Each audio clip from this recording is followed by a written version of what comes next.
short ribs is probably one of the best, if not the best, meat to use for a pasta sauce. I'm gonna show you how to cook the meat, how to glaze the meat, the right amount of wine to use, because I see so many people using way too much wine for this sauce. I'm gonna show you the right sauce to use for this recipe and the right ingredients. Let's do it. When I told my kids I'm making short ribs pasta, they were screaming, do it now, do it now. So they are in the background waiting for this sauce to be ready. So let's do it as quick as possible. Ingredients to make a large batch of short ribs sauce, so that we can use some now and the rest we freeze for the future. 2 kilos of beef short ribs, and make sure they have the bone on. The bone has a lot of flavors, okay? So we need the bone. Then we need the soffritto. So we're gonna use 1 small celery stick, 1 medium-sized carrot, and 1/4 of brown onion. I see people using a large amount of onions, 2 carrots, 3 celeries. It's too much. Soffritto should be delicate. It should add value to your sauce, but not too much, please, okay? We're gonna be using 1.6 kilos of Italian peeled tomatoes, which is 4 small cans, or you can use passata, hopefully you made it, or passata from the shop. But the peeled tomatoes, in my opinion,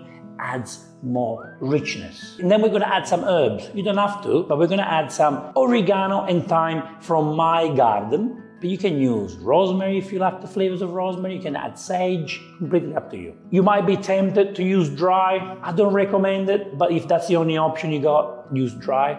Extra virgin olive oil, salt and pepper. We're gonna use some red dry wine. You can use Cabernet, Shiraz, Chianti, whatever you want. In my opinion, you don't need to spend too much money on the red wine. Just make sure it's dry. It can be a cheap wine. I'm gonna serve this sauce with fresh pasta. The fresh pasta I chose for this sauce is pappardelle pasta. You can use fresh spaghetti, you can use rigatoni, penne, paccheri, any pasta that you want. It will go very well with this sauce.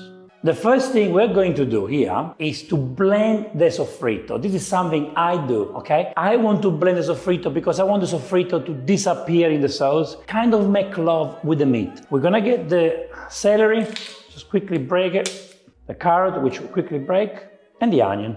Just put a drop of water, and now we blend it.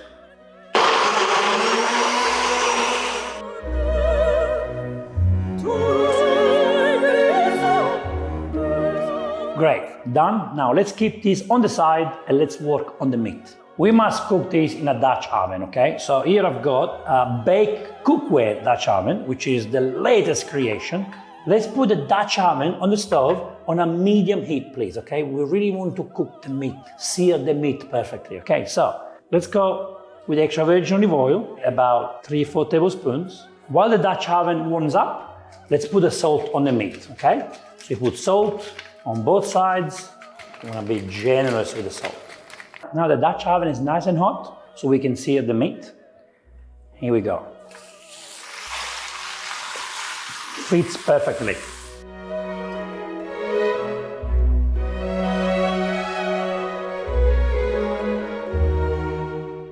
While we're here, I like to add a little bit more salt on top. Let's do a few minutes per side. Now we turn it around, turn the meat around. See how one side is seared? Perfect, look at that. Look at those beautiful colors. Fantastic, love it. Now, I'm cooking the meat before everything else, okay? As you can see, the short ribs are big. They do need to be seared before we cook them. This technique should not be used in bolognese, because in bolognese, we are using grounded beef and veal and pork. That meat should be gently cooked with a soffritto, make it a little bit gray, and then slow cook in the sauce. It's a different sauce, but this sauce here is not bolognese, and this step, it's a must if you want to get the perfect short ribs. Let's switch off the stove. We take the meat out, okay? Perfect. It's okay if a bit of the side is red, doesn't have to be perfectly cooked. If you look at this is what we want to achieve. The reason why we do this is so we can keep the juices inside, and then it will come off the bone when it's slow cooked. Now let's focus on the soffritto and then deglazing this pan. So we go on a medium, low heat. What we do is we're gonna add the soffritto. A little bit of water in here.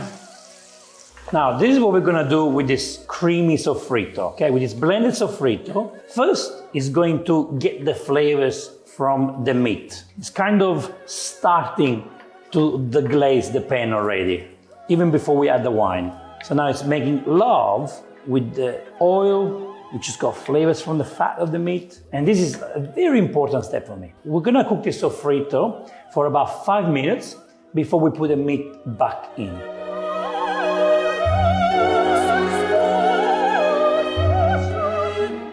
While the soffritto is cooking, let's blend the tomatoes. We're gonna turn Italian peeled tomatoes into passata. If you can get top quality tomatoes to make your own passata, well, what you can do is you buy the Italian peeled tomatoes from the can and then you blend them. And that's your passata, if you know what I mean. So we're gonna put them in the blender, a little bit at a time. Done. This is how quick it is to make passata. Isn't that fun? You guys hungry? Yes, Papa. Yeah? Yeah. It's gonna take a while, guys. It's gonna take about 3 hours. Can you wait that long? No. You want it now? Yeah. Oh, what am I gonna do? Maybe if I have some in the freezer. No. No, not in the freezer. I want it fresh, not from the freezer. All right, guys. After 5 minutes, put the meat back in. See, I see many people putting the wine right now, and that's so wrong to put the wine right now because you need to put the meat. So adding the wine after the meat is in not only deglaze the pan perfectly, but also makes the meat more tender. It adds flavors into the meat. Turn the meat around. We want the meat to make love with the soffritto, as you can see. Never, never, never put too much wine. We're gonna use now a standard glass of red wine. I've got a Cabernet Merlot over here. 1 standard glass.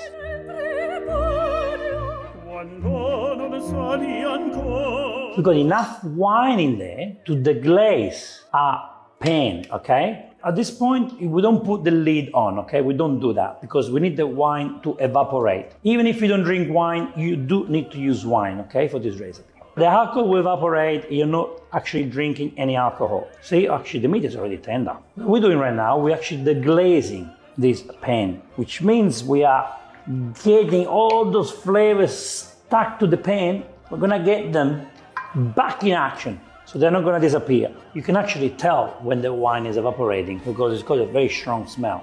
In about 5 minutes, it won't be like that anymore. Now, while it cooks, let's put together our beautiful herbs. We want the herbs to give flavors to the sauce, but we want to be able to remove the herbs at the end of the cooking, okay? So we're gonna get twine here, put the herbs on the surface, and then we want to tie them up so they don't go anywhere, they don't disappear, okay? If I have to be honest with you, the thyme is just enough. Both of them come from my garden and I'm very proud of these herbs. Now the wine evaporated, so what we're going to do is we're going to turn the meat around and then we add the tomato sauce. If you're asking me, oh, is there another meat I can use? Maybe you can use ossobuco to replace the short ribs. It's not gonna be the same thing, but the ossobuco can also release amazing flavors. Now let's put the sauce.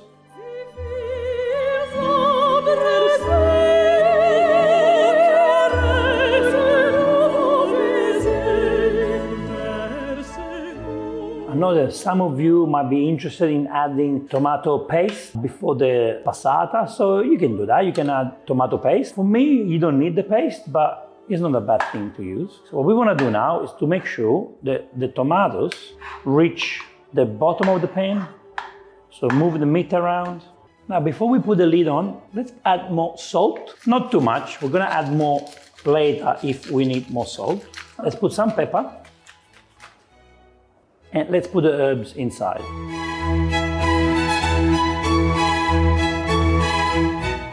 Now let's push the herbs at the bottom so it will release the flavors to the sauce. You don't have to use herbs, okay, if you don't want to, okay? At this point, put the lid on.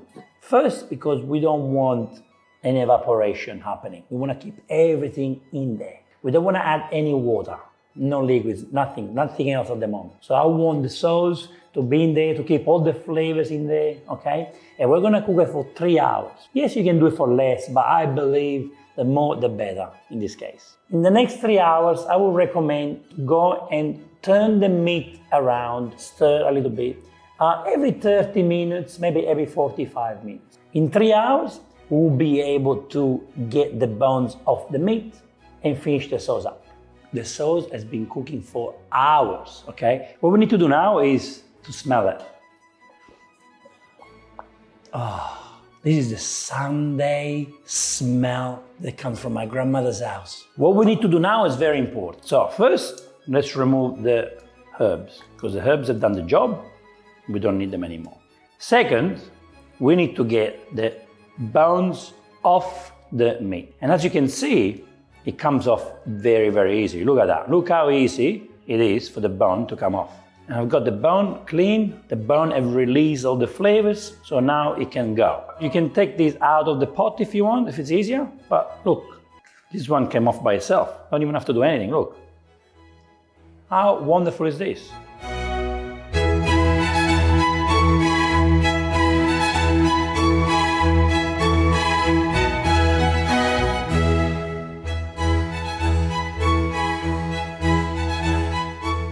Now let's quickly stir. We slow cook this on a low heat, and so there is nothing stuck at the bottom. What we're gonna do now you have 3 options to shred the meat. By using forks and shred the meat, you can use a potato masher and press on the meat and eventually it will shred. Or you can take the meat out and do it in a bowl, in a plate, whatever, with your hands, okay? Completely up to you, you can choose the technique. Today I'm gonna show you how to do it straight in there, so we don't need to take it out. Everything is done in one pot. So you just go like that. And as you can see, the meat is super tender, and see, it comes off easily. Look.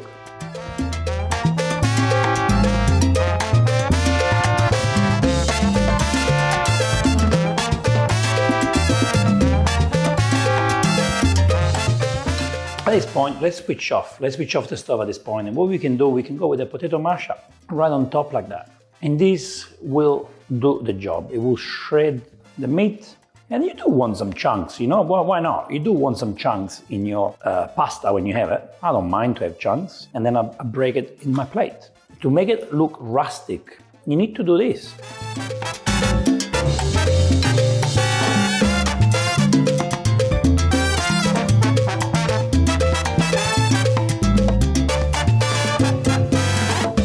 Now this has been done. The meat is shredded. Look what we have. We have beautiful shredded meat. It's gonna go so well with a pasta. You can also serve these on its own if you want. You can serve this in a panino. You can put this in a pie. You can put this on polenta. You can do whatever you want with this. Short ribs go well with everything. Look at that. Let's get a large pot of boiling water and we put a tablespoon of sea salt or rock salt. The best part about fresh pappardelle pasta made with flour, semolina and eggs is that it cooks in 2 minutes. So let's boil them. Let's quickly stir the pasta around. Be careful not to break it, be gentle. Quickly stir and see you in less than 2 minutes. This is a large batch of sauce. You can do many meals, okay? What you have to do is put portions of the sauce in plastic containers and then you freeze it. And what happens is when you are hungry for the sauce, you just defrost it, warm it up in a pan and serve with pasta or whatever you like. Today, I'm gonna make pasta for the 4 of us and I'm gonna use this much. So what I'm gonna do, I get a pan, put the sauce in the pan. So that's probably enough just for me. Look how important it is to use lots of tomato sauce. So important, you know? I see other recipes of people using way too much wine and less sauce, and that's so bad. You don't wanna have wine as a sauce. This deserves beautiful tomato sauce. But see now these parts, you can always crush it. See here we got a bit too much fat, which I'm happy to remove and put it in the bin. I don't want to serve fat to the kids. And now it's time to put the pasta in the sauce.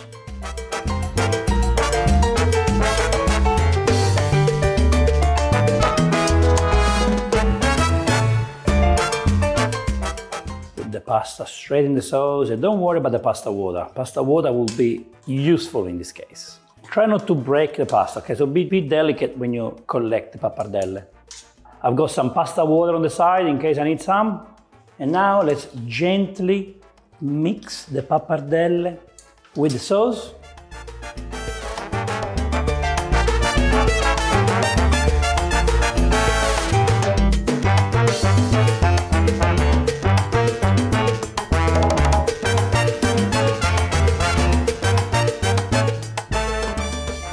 Now with this pasta could be a little bit hard to toss. So what I would say is, just gently mix it and make sure that every single pappardelle have the sauce. It makes love with the sauce, with the meat, and there is no need to toss it aggressively, okay? Just be gentle. As you can see, a pasta is ready to be served. Look how beautiful.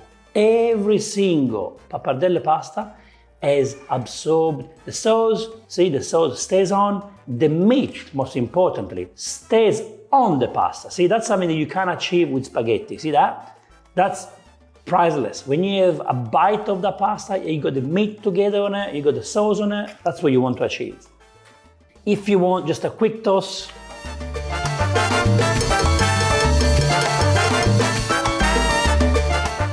tender meat, beautiful silky pappardelle pasta. Oh, look at that. That's a perfect portion. You got meat, you got pasta, you have sauce. This is happiness. See, if you use spaghetti for this pasta, all the meat will come off and it won't be the same experience.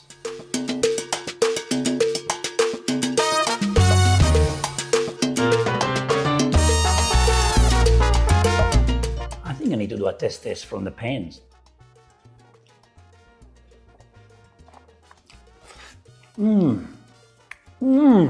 First, I'm having a beautiful experience with the pasta. It's been handmade. So if you want to learn how to make the pappardelle fresh, just watch the video. Are made for you. Make pasta home. It's so easy. The meat is there, but it kind of disappears in my mouth. I'm having a steak that actually disappears in my mouth. It's a beautiful, beautiful experience. The flavors I've got in my mouth right now are sensational. I'd say this sauce, it's rich, but delicate at the same time. So that's balance. Rich, delicate, beautiful. Is this better than bolognese? They are both wonderful at the same level. They are one better than the other, I would say. This is definitely one of the best dishes to serve with bread, because when you finish the pasta in your plate, you have the sauce and the meat left in your plate. You do the scarpetta, what we call. You get the bread and clean the plate with the bread. The bread absorbs the sauce, the meat, and you have that. That's one of the best experiences in the culinary world, the scarpetta.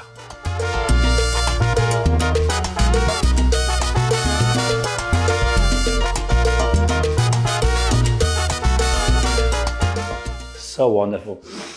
Beautiful smell. Guys, sprinkle some grated pecorino romano on top or parmigiano reggiano. This will be the marvelous, marvelous dish. You don't need any basil, no parsley, nothing like that. Seriously, this is one of the best creations ever. But once you have portions in the freezer, you can have this on Monday, Tuesday, Wednesday, any time of the week. So let's make your life more special with this short rib pasta recipe. In the comment below, let me know what would you do different that I've done. What would you do? I'm interested to know. So write a comment below and let me know. Thank you so much for watching this episode. I will see you in the next Vincenzo's Plate video recipe.